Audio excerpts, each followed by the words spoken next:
Hello friends, स्वागत है आप सभी का मेरे यूट्यूब चैनल में स्टोरी विद अखिलेश। और नाउ आज हम बात करेंगे कि why trademarks are important for the startup, कि स्टार्टअप के लिए ट्रेडमार्क इंपॉर्टेंस क्यों है। तो सबसे पहले हम समझने की कोशिश करते हैं कि एक्चुअली स्टार्टअप क्या है और स्टार्टअप के लिए ट्रेडमार्क्स इंपॉर्टेंस क्यों है। तो स्टार्टअप एक्चुअली क्या होता है कि जब भी हम कोई बिजनेस को स्टार्ट करते हैं, या छोटे लेवल पे या बड़े लेवल पे, तो उसे हम स्टार्टअप करते हैं। आप स्टार्टअप के लिए आप कुछ भी कर सकते हो, लाइक आप जैसे चाय वाला हो गया, क्विकर हो गया, या फिर कार 24/7 हो गया। ऐसे जो भी स्टार्टअप है, जो नए स्टार्टअप है, या फिर फाइनेंशियल या इन्वेस्टमेंट में ग्रो ऐप हो गया, शेयर मार्केट में आप देखते हैं कि जीरोधा हो गया, ग्रो ऐप्स हो गए, ये सारे की सारी जो चीज़ें हैं इसको हम स्टार्टअप बोलते हैं। ये जैसे कि लाइक बिजनेस होता है, कुछ होते हैं पार्टनरशिप फर्म होते हैं, कुछ होते हैं अपना 1% कंपनी होती है, और कुछ जो फॉर्म्स होते हैं वो लाइक प्रोप्राइटर फॉर्म होते हैं। सेम उसी तरह से होता है कि स्टार्टअप छोटे लेवल पे भी होता है, इंटरनेशनल लेवल पे भी होता है, या फिर बड़े लेवल पे भी की जाती है। तो उसी चीज़ पे आज हम बात करने की कोशिश करेंगे कि जो स्टार्टअप बिजनेस होता है उसके लिए ट्रेडमार्क क्यों इंपॉर्टेंस होता है और ट्रेडमार्क का वैल्यू क्या है exactly for the startup business के लिए। तो सबसे पहला जो पॉइंट्स है स्टार्टअप के लिए, ये जो ट्रेडमार्क होता है ये स्टार्टअप का ब्रांड वैल्यू रिकॉग्नाइज करता है। कि जब भी कोई हम स्टार्टअप नया स्टार्ट करते हैं तो हमको, अगर हम बड़े लेवल पे स्टार्ट करते हैं तो एक सबसे पहला इमेज होता है कि अपनी कंपनी, अदरवाइज अपना जो फॉर्म है उसका एक ब्रांड वैल्यू क्रिएट किया जाए। अब ब्रांड वैल्यू का क्रिएशन का मतलब क्या होता है एग्जैक्टली, ब्रांड वैल्यू की ज़रूरत क्यों पड़ती है कि जब आप कोई बिजनेस को स्टार्ट करते हो तो सबसे पहले आपके बिजनेस का नाम सुनते ही लोगों को आपके प्रोडक्ट का इन्फॉर्मेशन उनको अपने आप पहुंच जाए। जैसे हम रिबॉक की बात करते हैं तो ये एक ब्रांड है, ये एक ट्रेडमार्क है। तो रिबॉक, जब भी हम रिबॉक की चीज़ें को बात करते हैं तो रिबॉक ये हो जाता है एग्जैक्टली शूज़ में, टी शर्ट्स में, या फिर स्पोर्ट्स एक्सेसरीज में। जब भी हम रिबॉक की बात करते हैं तो हमारे माइंड में सडनली क्लिक हो जाता है कि ये स्पोर्ट्स एक्सेसरी या फिर स्पोर्ट्स की चीज़ें बनाता है। उसी तरह से है जब हम दूसरे किसी ब्रांड की बात करते हैं, लाइक MRF हो गया, तो MRF हमें तुरंत सडनली समझ में आ जाता है कि MRF टायर है, ये एक ब्रांड है और ये एक ट्रेडमार्क है। तो second, it is incentive for the employees join. ये ट्रेडमार्क लेने से सबसे बड़ा बेनिफिट ये होता है एम्प्लॉयज़ के लिए कि वो एक अच्छे फॉर्म्स के अंदर वर्क कर रहे हैं, एक अच्छी ऑर्गेनाइजेशंस के साथ वो काम कर रहे हैं, जिसका बेनिफिट डेफिनेटली होता है एम्प्लॉयज़ को। और जब एक ब्रांड वैल्यू के साथ, अगर आप किसी ब्रांड के साथ या फिर अच्छे ट्रेडमार्क के अंडर में आप जब काम करते हो तो आपको बहुत सारी बेनिफिट्स मिलती है और आप में भी एक पॉजिटिव वाइब्स आता है कि मैं एक अच्छे ब्रांड वैल्यू और अच्छे स्टार्टअप के साथ काम कर रहा हूँ जिसमें मेरा फ्यूचर है और जिसमें आपका इजी टू फ्यूचर दिखता है। और ज़्यादातर ये होता है कि एम्प्लॉयज़ को नए स्टार्टअप में, या फिर जो ब्रांड रिकॉग्नाइज कंपनीज होती है जैसे टाटास हो गया, विप्रोस हो गया, रिलायंस हो गया, ऐसे कुछ कंपनियों में जब कोई पर्सन या जब एम्प्लॉयज़ नया ज्वाइनिंग करता है या फिर जब काम करता है तो उसे एक श्योरिटी रहती है कि मैं इस कंपनी में कम से कम 5-10 साल तक काम कर सकता हूँ, बिकॉज ये ट्रेडमार्क और काफ़ी अच्छी कंपनी है, उसके हिसाब से मैं इसमें काफ़ी लंबे समय तक वर्क कर सकता हूं। और जिसका बेनिफिट मुझे ये हो सकता है कि एम्प्लॉयज़ को किसी तरह का अगर मेडिकल इमरजेंसी पड़ती है, अदरवाइज जब कोई लोन की ज़रूरत पड़ती है, तो अच्छे ब्रांड, जो मार्केट में अच्छे ब्रांड्स अवेलेबल हैं, टाटास हो गया, रिलायंस हो गया, या फिर विप्रोस हो गया, या फिर और ऐसे कोई कंपनीज है जो मल्टीनेशनल कंपनीज है जिसने अपना ट्रेडमार्क और ब्रांड को डेवलप करके रखा है। तो ऐसे ब्रांड और ऐसे डेवलप कंपनीज में वर्क करने वाले पर्सन, जो एम्प्लॉयज़ होते हैं, उनको इजी लोन्स वगैरह या फिर अदर बेनिफिट्स उनको इजीली अवेलेबल हो जाता है। दैट्स वाई कि ट्रेडमार्क काफ़ी बड़ा इंपॉर्टेंस रोल प्ले करता है फॉर एम्प्लॉयज़ के फ्यूचर के लिए और उसके ब्रांड वैल्यू क्रिएट करने के लिए। बिकॉज क्या है कि अगर हम एक नॉर्मल बिजनेस पर्सन के पास काम करते हैं या फिर किसी शॉप पे काम करते हैं और किसी ब्रांड के अंडर काम करते हैं, भले वो नॉर्मली किसी छोटे से शॉप की तरह हो, तो दोनों का जो इमेज क्रिएट होता है वो टोटली डिफरेंट होता है। दैट्स इसीलिए जो स्टार्टअप कंपनियां होती हैं या फिर जो स्टार्टअप होता है लेटेस्ट, वो सबसे पहले अपना ट्रेडमार्क लेता है और ट्रेडमार्क लेने के बाद अपना एक ब्रांड वैल्यू क्रिएट करता है ताकि उसको ईजी टू हो जाए कि अपने एम्प्लॉयज़ को या फिर अपने जो इन्वायरमेंट है, ऑफिस का इन्वायरमेंट या फिर शॉप्स का इन्वायरमेंट या फिर जो बिजनेस कल्चर है उसको एक ब्रांड वैल्यू दिया जाए, या फिर उसको एक ब्रांड लोगो या बिजनेस का एक ऐसा इन्वायरमेंट दिया जाए कि जो एम्प्लॉयज़ है, जो वर्कर्स है, वो अपने आप को पॉजिटिव फील करे, ग्रेट फील करे और अच्छा सा काम करने की कोशिश करे। बिकॉज जब भी आपके अंदर पॉजिटिव फील ना हो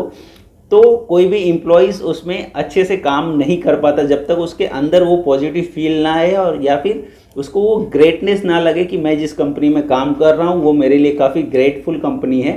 तो ये चीज़ें हो जाती है कि एक ट्रेडमार्क लेने का सबसे बड़ा इंपॉर्टेंस हो जाता है। उसके बाद आता है कुछ लीगल इश्यूज आते हैं कि सपोज़ आपका जो ब्रांड है या फिर आपका जो प्रोडक्ट है ये काफ़ी अच्छे लेवल तक चला गया, काफ़ी डिमांडिंग है, इंटरनेशनल लेवल पे डिमांड हो या फिर नेशनल लेवल पे डिमांड हो, तो इसके जो सपोज़ आप अगर कोई चीज़ बना रहे हो, कोई प्रोडक्ट में ही बना रहे हो या इलेक्ट्रॉनिक चीज़ें या फिर मोबाइल बना रहे हो, तो उसका कोई सब्स्टिट्यूट ना निकाल सके,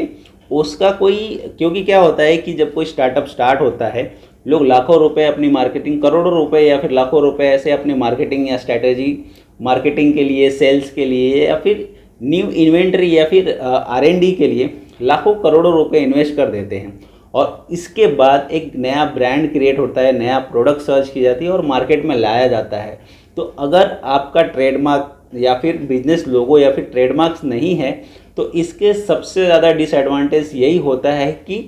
आपके प्रोडक्ट के डुप्लीकेट्स इजीली मार्केट में अवेलेबल हो जाते हैं। आपके प्रोडक्ट्स का जो सब्स्टिट्यूट होता है वो इजीली हर मार्केट में हर जगह पे अवेलेबल हो जाता है। अगर आपका ट्रेडमार्क है, अगर आपका बिजनेस का ब्रांड है, तो जब भी कोई जो भी आपका कोई प्रोडक्ट हो जो काफ़ी पॉपुलर हो चुका है कंट्री या फिर अनदर कंट्री या फिर इंपोर्ट या एक्सपोर्ट कर रहे हो किसी चीज़ को और वो काफ़ी पॉपुलर हो गया है, तो आप ट्रेडमार्क में इजीली आप अपने ट्रेडमार्क या अपने ब्रांड के अंडर में वो चीज़ें बेच सकते हो और कोई उसका सब्स्टिट्यूट बना रहा है या फिर मार्केट में अवेलेबल है उस चीज़ का, तो आप उसके खिलाफ एक्शन ले सकते हो या बाकी चीज़ें जो भी लीगल इश्यूज़ है या फिर उसको नोटिस भेज सकते हो। लीगल इश्यूज़ या लीगल चीज़ें आप गवर्नमेंट के साथ मिलके या फिर कोर्ट के साथ मिलके उसको सॉल्व कर सकते हो। अगर आपके पास ट्रेडमार्क नहीं है या फिर आपने अपने बिजनेस का ट्रेडमार्क या ब्रांड नहीं क्रिएट किया है तो सामने आपने जो भी प्रोडक्ट बनाया है लाखों रुपए खर्च करके, करोड़ों रुपए खर्च करके, उसका कोई मतलब नहीं होता है बिकॉज ऑफ कि उसके ऊपर कोई एक्शन नहीं ले सकते अगर आपके पास ट्रेडमार्क नहीं है। तो ट्रेडमार्क लेने का एक तीसरा एडवांटेज ये होता है कि आप अपने ब्रांड में, अपने प्रोडक्ट में जो भी R&D कर रहे हो वो आपका रहता है, आपको उसका पूरा बेनिफिट आपके कंपनी के अंडर में आता है, उसका पूरा प्रॉफिट आपको जाता है। ना कोई इसको कॉपी कर सकता है, या अगर कॉपी किया भी तो आप उसके कॉपीराइट्स का क्लेम करके या लीगल नोटिस देके उसको स्टॉप करवा सकते हो और उसके ऊपर एक्स्ट्रा इनकम, उसके ऊपर आप केसेस कर सकते हो या फिर जो भी गवर्नमेंट के लीगल प्रोसेस है आप उसके ऊपर एक्शन ले सकते हो। बट इसके लिए ट्रेडमार्क इम्पोर्टेंस है। इसीलिए जो स्टार्टअप कंपनियां होती हैं ये अपने आप को ब्रांड क्रिएट करती हैं और ब्रांड क्रिएट करने के लिए ही वो अपना ट्रेडमार्क लेती हैं। इसके बाद चौथा जो आता है, फोर्थ आता है, सबसे इम्पोर्टेंस और मोस्ट इम्पोर्टेंट आता है फंडिंग। जब भी आप कोई नया चीज़ की इन्वेंटरी कर रहे हो या फिर नया स्टार्टअप कर रहे हो तो आपको लगता है फंडिंग, पैसे की ज़रूरत पड़ती है, बड़े फंडिंग की ज़रूरत पड़ती है। तो ये जो ट्रेडमार्क्स होता है सबसे बड़ा इम्पोर्टेंट रोल प्ले करता है फॉर फंडिंग के लिए। जब भी आप किसी इन्वेस्टर के पास जाते हो या फिर जो कंपनियां, बहुत सारी ऐसी कंपनियां हैं जो मार्केट में जो फंडिंग प्रोवाइड करती है, तो जब भी आप कभी उसके पास जाते हो अपने प्रोडक्ट को लेके या फिर अपने बिजनेस स्ट्रेटेजी को लेके या फिर अपने स्टार्टअप को लेके, जब भी किसी फंडिंग कंपनी के पास जाते हो तो सबसे पहले वो आपका बिजनेस को स्टडी करेगा, उसके बाद आपका ट्रेडमार्क होता है। कई बार ऐसा होता है कि जब आप ट्रेडमार्क अगर आप रजिस्टर नहीं किए हो या फिर ट्रेडमार्क आपके बिजनेस का कोई ब्रांड वैल्यू नहीं है, तो कई बार ऐसा होता है जो फंडिंग प्रोवाइड कंपनियां होती हैं या फिर जो फंड प्रोवाइड करती है, कई बार वही लोग उस बिजनेस को स्टार्टअप में डाल देते हैं। बिकॉज क्या है कि उनके पास लीगल जो भी लीगल चीज़ें लगती है उनके पास वो माइंड रहता है और काफ़ी जल्दी वो लोग उसमें इन्वेंट्री डाल देते हैं या फिर उसको स्टार्ट कर देते हैं। और कई बार कंपनियां ऐसी होती है जो स्टार्टअप करने के बाद या फिर बिजनेस प्लान को ही फंडिंग कंपनियों को बेच दिया जाता है या सेल आउट कर दिया जाता है कि आप इस मेरे आइडियाज़ को लो और इसके ऊपर आपके पास पैसा है, आप इस बिज़नेस को स्टार्ट कीजिए। तो कई बार ऐसा भी होता है कि आप एक छोटे लेवल पे स्टार्ट किया है आपने बिजनेस और वो बिज़नेस एक लेवल पे चला गया, उसके बाद आपने उसे सेल आउट कर दिया किसी एसेट मैनेजमेंट कंपनी को या किसी और पर्सन्स को। देन उसके बाद वो अच्छे अपने आपका जो ट्रेडमार्क बनाया हुआ है वो उसको यूज़ करता है। तो मेन टॉपिक्स यही है कि जब आपकी कंपनी का या फिर आपके बिजनेस का कोई या फिर आपके प्रोडक्ट का ब्रांड वैल्यू है, ट्रेडमार्क्स है, तो आप या फिर उसका डिमांड है आपके मार्केट में, तो आपको इजीली अवेलेबल हो जाते हैं फंड। अब ये कौन देता है? जो भी बड़े बिजनेसमैन होते हैं या फिर जिनको इन्वेस्ट करके पैसे कमाने होते हैं, तो ऐसे बहुत सारे अवेलेबल है मार्केट में। हज़ारों ऐसे फंडिंग कंपनीज है, एसेट मैनेजमेंट कंपनीज है जो स्टार्टअप को या फिर नए ट्रेंडिंग बिजनेस को फंड प्रोवाइड करती है। जिससे क्या होता है कि स्टार्टअप कंपनियों को फंड मिल जाता है, और जो इन्वेस्टर्स होते हैं, जब ये कंपनी ग्रो करती है तो स्टार्टअप कंपनियां भी उनको कुछ परसेंटेज या फिर जो भी टर्म्स पे उन्होंने फंडिंग प्रोवाइड की है वो आपको उनको देना पड़ता है, और उनका बेनिफिट फंडिंग प्रोवाइड में हो जाता है। उनको कुछ करना नहीं रहता। आप यहाँ पे जो मैनेजमेंट कंपनी है या जो मैनेजमेंट के लोग हैं वो फंड को लेके अपने बिजनेस को ग्रो करते हैं, अपने प्रोडक्ट को ग्रो करते हैं, और जब प्रोडक्ट ग्रो होता है या फिर जब बिजनेस ग्रो करने लगता है तो उसका जो मार्जिन होता है वो मार्जिन उसमें शेयर करना पड़ता है फॉर द फंडिंग कंपनीज के लिए। तो ये मोस्ट इंपॉर्टेंट हो जाता है कि अगर आपका बिजनेस का या फिर आपके प्रोडक्ट का ट्रेडमार्क है और आपके बिजनेस का डिमांड काफ़ी ज़्यादा है, तो उसके ऊपर 2-3 बेनिफिट्स हो जाते हैं कि उसका कोई कॉपी नहीं ले सकता है। लाइक कि सेकंड पार्ट जो भी बोलते हैं हम, जैसे एग्जांपल में बोलते हैं कि उसका डुप्लीकेट्स, तो उसका डुप्लीकेट मार्केट में इजीली सेल नहीं कोई कर सकता है, और फंडिंग आपको मिलने का चांसेस ज़्यादा रहता है। डिपेंड्स ऑन कि आपका क्या बिजनेस है और क्या प्रोडक्ट है। तो ये इंपॉर्टेंस यहाँ पे हो जाता है कि आपको फंडिंग इजीली मिल जाता है। इजीली नॉट सेंस कि इजीली, बट डिपेंड्स करता है कि आपका बिजनेस क्या है, आपका प्रोडक्ट क्या है और उसका फ्यूचर क्या है। उसके हिसाब से आपको फंडिंग मिलना पॉसिबिलिटी ज़्यादा हो जाता है। जब आप किसी ट्रेडमार्क या फिर ब्रांड वैल्यू के अंडर में हैं तो ईजिली आपको चांसेस रहता है कि फंडिंग प्रोवाइड किया जा सके। Trademark it's a company greatest asset. जो ट्रेडमार्क होता है, जो ब्रांड वैल्यू होता है, ये कंपनी का सबसे इम्पोर्टेंस या फिर सबसे ग्रेटेस्ट एसेट्स होता है। लाइक कि अब जो हम माइंड में, जैसे आपको मैंने पहले बताया था कि जब आपका प्रोडक्ट या आपका बिजनेस होता है तो उसके ब्रांड से ही लोगों के माइंड में क्लिक हो जाता है कि आपका प्रोडक्ट क्या है। एग्जाम्पल में कि मैंने आपको रिलायंस डिजिटल बताया, तो रिलायंस डिजिटल जब भी आप किसी पर्सन्स के माइंड में क्लिक होता है तो सडनली ये क्लिक हो जाता है कि रिलायंस डिजिटल, दैट मीन्स कि यहाँ पे इलेक्ट्रॉनिक चीज़ें या फिर इलेक्ट्रॉनिक गैजेट्स इस शॉप में मिलते हैं। जैसे आप रेमंड ले लेंगे तो रेमंड जिसके भी माइंड में आता है कि रेमंड है, तो रेमंड दैट मीन्स कि ये कपड़ों में है, रेमंड शूटिंग में है, शर्टिंग्स में है, रियलिटीज़ में है। तो जो एक बिजनेस होता है, जैसे एक ब्रांड वैल्यू के नेम से ही लोगों के माइंड में आ जाए, ये कंपनी के लिए सबसे बड़ा एसेट होता है। इसीलिए कंपनी अपने ट्रेडमार्क को डेवलप करती है, अपने ब्रांड और अपने इमेज को डेवलप करती है। तो ये हो जाता है इम्पोर्टेंस फॉर द ट्रेडमार्क की कंपनी के लिए। ट्रेडमार्क की स्टार्टअप दैट मीन्स कि आप जो चीज़ें मार्केट में अवेलेबल है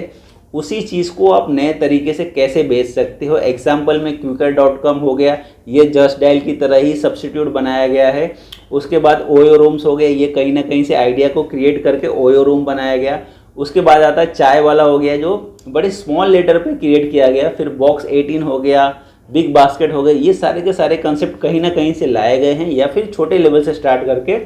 फंडिंग लेके बड़े लेवल तक इसको ऑर्गेनाइज किया गया है। तो होप जो भी ऐसे लोग हैं जिनके पास नौकरियां नहीं है, या फिर जो बिजनेस क्रिएट करके एम्प्लॉयमेंट क्रिएट कर सकते हैं, तो ऐसे लोगों की इंडिया में या फिर हिंदुस्तान में हर किसी की ऐसे लोगों की ज़रूरत है, ताकि वो लोग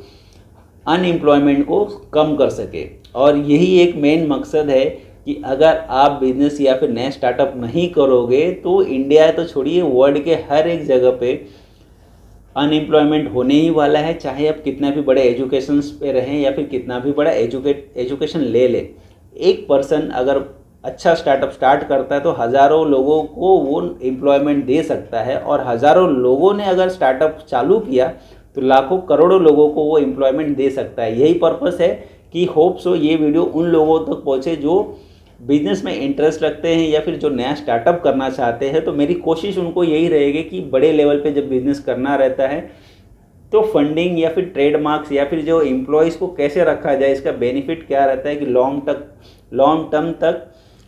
एम्प्लॉयज़ को अपने पास रखा जाए, उसका बेनिफिट क्या होता है, मैं उन लोगों को समझा सकूँ या फिर बता सकूँ। या फिर हो सकता है किसी और के पास इससे अच्छा नॉलेज हो तो वो मुझे शेयर कर सकते हैं। अदरवाइज़ मेरे लिंक पे या फिर उस पर कोई कमेंट्स करके आप बता सकते हैं कि आप इस टॉपिक को भी टच कर सकते हो या फिर ऐसे कुछ पॉइंट्स है जो मिल सकते हैं। तो होप सो ये वीडियो आप लोगों को पसंद आया होगा और मेरे चैनल को सब्सक्राइब करना ना भूलिए, स्टोरी विथ अखिलेश। चलिए, थैंक यू।